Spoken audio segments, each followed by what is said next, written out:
Hello everyone, today we are going to study about multiple choice questions of class 10th science chapter 10 light. First question is a mirror which can produce a magnification of +1 is वो mirror जो magnification produce करता है कितनी +1, वो कौन सा mirror होता है? ए ऑप्शन है कन्वेक्स मिरर, बी ऑप्शन है कनकेव मिरर, सी ऑप्शन है प्लेन मिरर, डी ऑप्शन है both concave and plane mirror. यहाँ पे हमने एक प्लेन मिरर ले लिया और उस प्लेन मिरर के इन फ्रंट हमने एक ऑब्जेक्ट को रखा और जिसकी हाइट मान लेते हैं 5 सेंटीमीटर है। तो जैसा कि हम जानते हैं जो इमेज फॉर्म होगी इसके द्वारा किस तरह की, क्योंकि वर्चुअल एंड डायरेक्ट और किस तरह की होती है, सेम साइज़ की होती है और बिहाइंड द मिरर बनती है। तो जो साइज़ होगा इमेज का वो भी क्या होगा, सेम होगा और इक्वल डिस्टेंस के ऊपर बनेगी फ्रॉम द मिरर। मतलब ऑब्जेक्ट की मिरर से डिस्टेंस अगर 20 सेंटीमीटर है तो यहाँ से इमेज की मिरर से डिस्टेंस जो होगी ये भी 20 सेंटीमीटर होगी। So in this case plane mirror के केस में साइज ऑफ इमेज किसके बराबर होता है, साइज ऑफ द ऑब्जेक्ट के बराबर होता है। So magnification, as we know that this is equal to size of image to the size of object। तो यहाँ पे सेम साइज की होती है तो यहाँ पे इसकी मैग्निफिकेशन क्या हो जाएगी, +1। अगर आप यहाँ पे भी देख सकते हो 5 सेंटीमीटर हाई है ऑब्जेक्ट और इमेज भी 5 सेंटीमीटर है, डिवाइड कर देंगे 1 आ जाएगा। तो मैग्नीफिकेशन जो होती है हमारे पास प्लेन मिरर की वो क्या होती है, +1 होती है। So in this question C is the correct option. A mirror which can produce a magnification of +1 is plane mirror. Question number 2, a wall is held 50 centimetre in front of a plane mirror. The distance between the wall and its image is.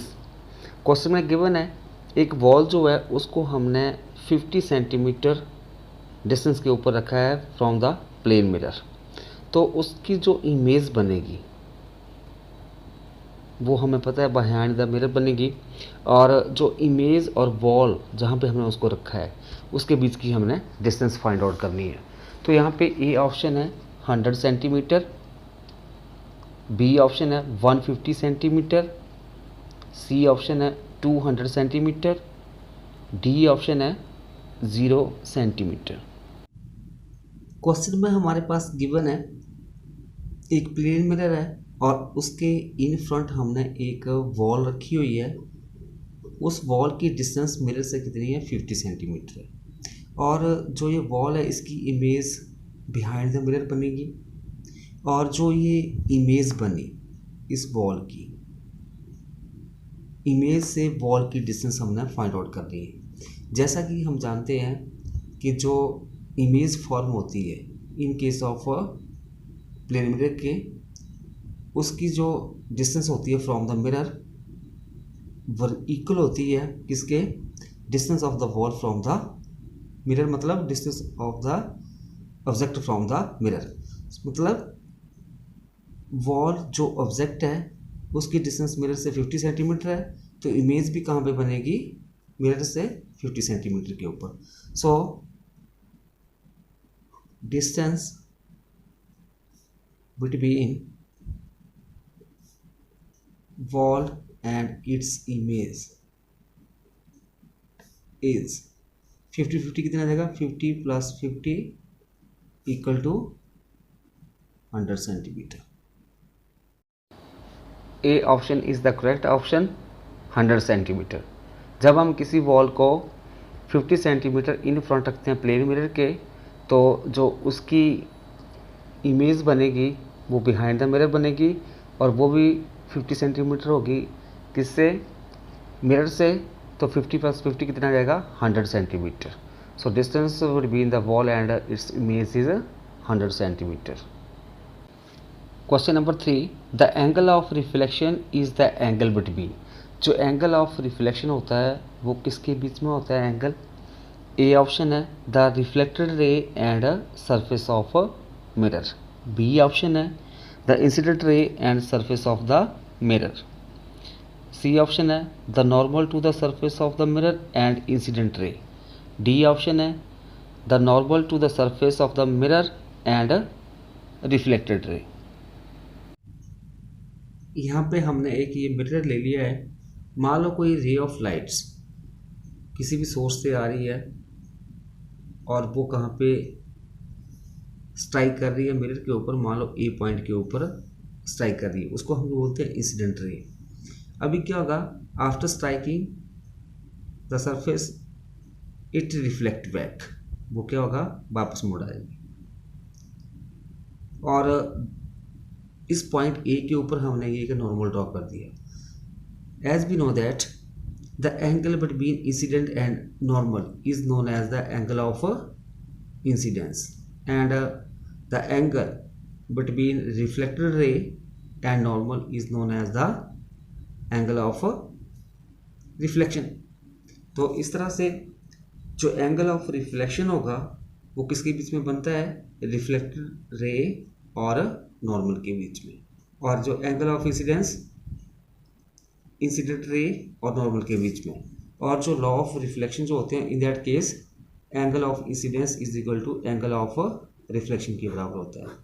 This is the first law of reflection of light. Second क्या होता है, incident ray, normal and reflected ray lie in the same plane. The option D is correct. The angle of reflection is the angle between the normal to the surface of the mirror and a reflected ray. Question number 4. A virtual image is always formed with respect to the object. A option है on the same side of the plane mirror. B option on the opposite side of the plane mirror. C option inside the plane mirror. D top of the plane mirror. जैसा कि हम जानते हैं जो plane mirror है वो always virtual and erect image form करता है, और इमेज कहाँ पे बनती है, बिहाइंड द मिरर। सो यहाँ पे जो ऑप्शन बी है वो करेक्ट ऑप्शन होगी। A virtual image is always formed on the opposite side of the plane mirror with respect to the object. जिस साइड ऑब्जेक्ट रखा होगा उसकी दूसरी अपोजिट साइड के ऊपर इमेज बनेगी in case of a plane mirror. So B is the correct option. Question number 5. The law of reflection hold true for. जो law of reflection होते हैं किसके लिए ट्रू होते हैं? ए ऑप्शन दी है plane mirror only. B option है concave mirror only. C option है convex mirror only. D option है ऑल रिफ्लेक्टिंग सरफेसेस। जैसा कि हम जानते हैं कि जो लॉ ऑफ रिफ्लेक्शन जो है वो हमारे पास प्लेन मिरर के लिए भी ट्रू होते हैं, कॉनकेव मिरर के लिए भी और कन्वेक्स मिरर के लिए भी। सो यहाँ पे ऑप्शन जो आएगी वो आएगा all reflecting surfaces. So D is the correct option. The law of reflections hold true for all reflecting surfaces. Question number 6. Find the angle of incidence and angle of reflection from the diagram. हमारे पास ये diagram given है और इस diagram में हमने जो angle of incidence होगा और एंगल ऑफ रिफ्लेक्शन उसको निकालना है। यहाँ पे ऑप्शन दी गई है। ए ऑप्शन में दिया गया है 35 डिग्री एंड 35 डिग्री। बी में 55 डिग्री 55 डिग्री। सी में 60 डिग्री और दूसरा जो एंगल दिया है वो भी 60 डिग्री है, और डी में 30 degree 30 degree. So let us see what is the value of angle of incidence and angle of reflection in the given diagram. In diagram this angle is 35 degree and this is the normal to this mirror surface। यहाँ पे जो ये normal होगा mirror surface के तो हमारे पास ये angle कितना आ गया 90 डिग्री, ये 35 है, तो हम अभी ये एंगल निकाल सकते हैं। अभी ये इंसिडेंट रे है और ये नॉर्मल हो गया और ये रिफ्लेक्टेड रे। तो यहाँ पे अब हमने जो ये एंगल ऑफ इंसिडेंस निकालना है आई, तो इसके लिए ये टोटल लेके कितना है हमारे पास, यहाँ पे हमारे पास आ जाएगा ये I plus 35 degree is equal to 90 degree. This implies angle I is equal to 90 minus 35, this is equal to 5 and here 5, 55 degree आ जाएगा। ये हमारे पास एंगल ऑफ इंसिडेंस निकल गया। As we know that in case of reflection, according to law of reflection, angle of incidence is equal to angle of reflection. So ये हमारे पास normal और reflected ray के बीच में एंगल ऑफ रिफ्लेक्शन आएगा और ये भी कितना होगा हमारे पास 55 degree. So here B is the correct option. In this diagram, the angle of incidence and angle of reflection is 55 degree and 55 degree. Question number 7. The amount of light reflected depend upon. अगर किसी surface के ऊपर light पड़ती है तो वो वहाँ से स्ट्राइक करके दोबारा फिर रिफ्लेक्ट बैक होके आएगी और उसका कितना अमाउंट जो है वो रिफ्लेक्ट बैक होके आएगा, वो किसके ऊपर डिपेंड करता है। ये ऑप्शन है the nature of the material of the object, जो नेचर होगा मटेरियल का, मतलब ऑब्जेक्ट के मटेरियल का, उसके ऊपर। B option the nature of the surface, कि जो सरफेस है उसका नेचर कैसा है।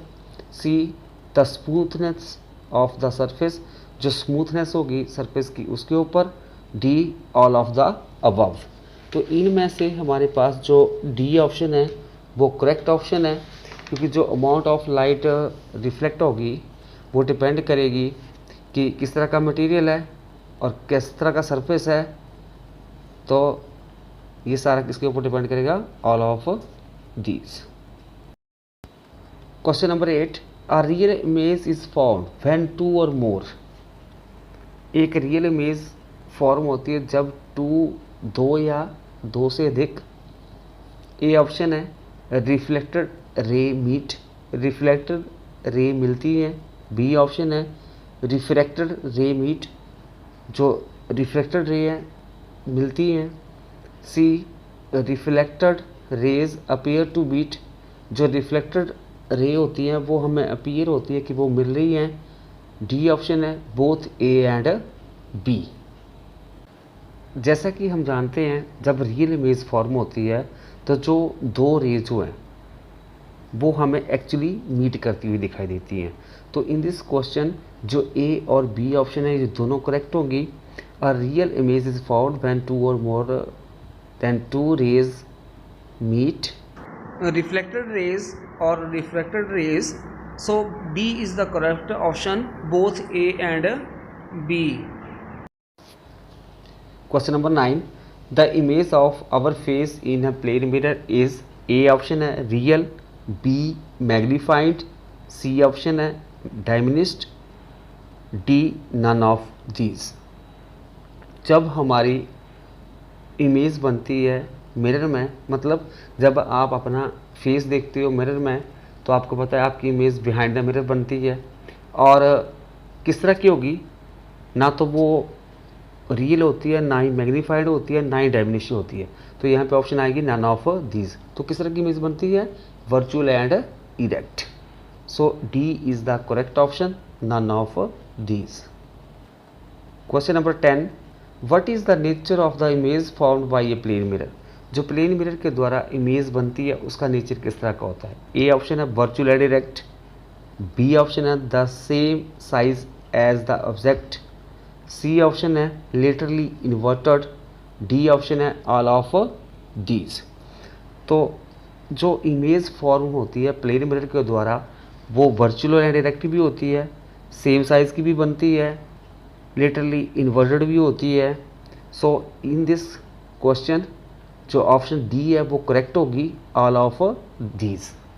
मीन्स जो इमेज बनेगी प्लेन मिरर के द्वारा वो वर्चुअल एंड डायरेक्ट होगी, सेम साइज की होगी और लार्जली इन्वर्टेड होगी। D option is correct, all of these.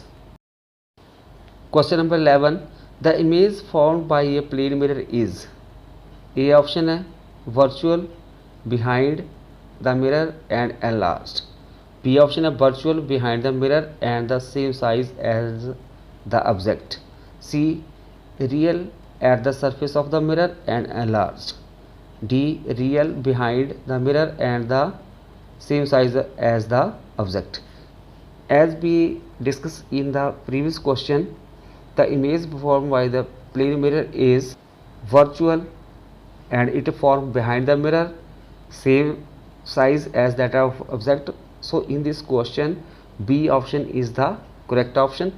The image formed by a plane mirror is virtual behind the mirror and the same size as that of a object. Question number 12, a man 180 centimeter high stand in front of a plane mirror. His eyes are at a height of 172 centimeter from the floor. Then to see his full image from maximum length of mirror, the lower end of the mirror should be placed at a height of, means एक आदमी जो जिसकी height 180 centimetre है और एक plane mirror के सामने वो खड़ा है और जो उसकी आईज की हाइट है फर्श से वो कितनी है 172 centimetre. Then to see his full image from the minimum length of mirror, the lower end of the mirror should be placed at a height of explanation, length of the mirror for full size of image is 180 by 2, this is equal to 90 centimeter. The lower end of the mirror is 180 minus 90 plus 4, this is equal to 180 minus 94, this is equal to 86 centimeter from the floor. A is the correct option, 80 centimeter from the floor. Question number 13, two vertical plane mirror are inclined at an angle of 60 degree with each other. A ray of light traveling horizontally is reflected first from one mirror and then from the other mirror, then the resultant deviation is, दो plane mirror हैं और उन दोनों को incline किया गया है कितने एंगल पे 60 डिग्री के ऊपर विद ईच अदर, और एक रे ऑफ लाइट जो ट्रेवल कर रही है horizontal with the first mirror, मतलब जो एक मिरर जो है उसके हॉरिजॉन्टल जा रही है और and then from the other mirror, then the resultant deviation, जो डेविएशन होगी प्रोड्यूस होगी उसमें वो हमने निकाली है। यहाँ पे हमने दो मिरर ले लिए M1 और M2 और इन दोनों के बीच में एंगल 60 डिग्री है।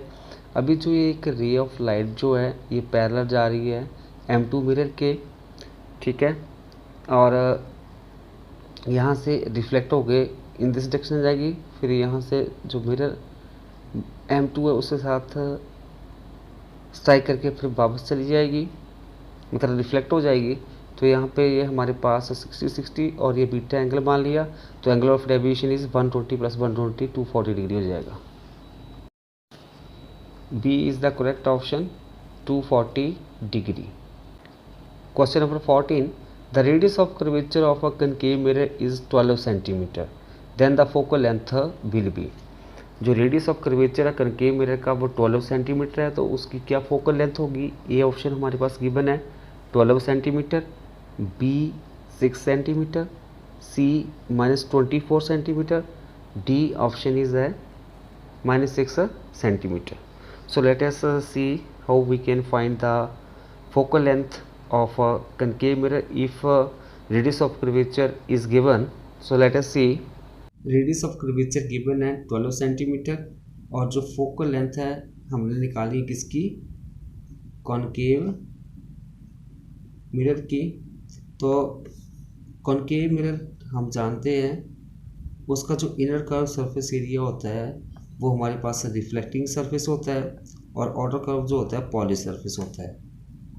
और ये प्रिंसिपल एक्सिस होगी, इसका फोकस भी इस साइड होगा लेफ्ट हैंड साइड, और सेंटर भी इस तरफ, मतलब सेंटर से पोल की डिस्टेंस क्या हो जाएगी, this is radius of curvature. तो यहाँ पे साइन कन्वेंशन क्या आ जाएगा, -12 सेंटीमीटर आ जाएगा रेडियस ऑफ कर्वेचर। और वी नो दैट जो रेडियस ऑफ कर्वेचर होता है it is twice of focal length. Rearrange कर देंगे तो f is equal to r/2 आ जाएगा। तो r कितना है हमारे पास 12/2, this is equal to -6 centimetre. तो फोकल लेंथ आ जाएगी कनकेव मिरर की -6 सेंटीमीटर, जब उसका रेडियस ऑफ कर्वेचर कितना दिया हो, -12 centimetre. So D is the correct option. The radius of curvature of concave mirror is 12 centimeter, then the focal length will be -6 centimeter. Question number 15. An object is placed at a distance of 10 centimeter in front of a plane mirror, then the distance of the image from the mirror will be. हमारे पास given है एक plane mirror है और उसके सामने हमने एक object रखा है जिसकी डिस्टेंस जो है मिरर से कितनी है, 10 सेंटीमीटर है। तो इमेज की डिस्टेंस क्या होगी मिरर से, जैसा कि हम जानते हैं in case of plane mirror जो ऑब्जेक्ट की डिस्टेंस मिरर से होगी वो किसके बराबर होती है, इमेज की डिस्टेंस मिरर से। सो यहाँ पे ऑब्जेक्ट की डिस्टेंस है मिरर से 10 सेंटीमीटर, तो इमेज की डिस्टेंस भी मिरर से कितनी हो जाएगी, 10 centimetre. So in this question जो बी ऑप्शन होगी वो करेक्ट ऑप्शन होगी। When we can place a object at a distance of 10 centimeter in front of a plane mirror, then the distance of the image from the mirror will be 10 centimeter. So B is the correct option.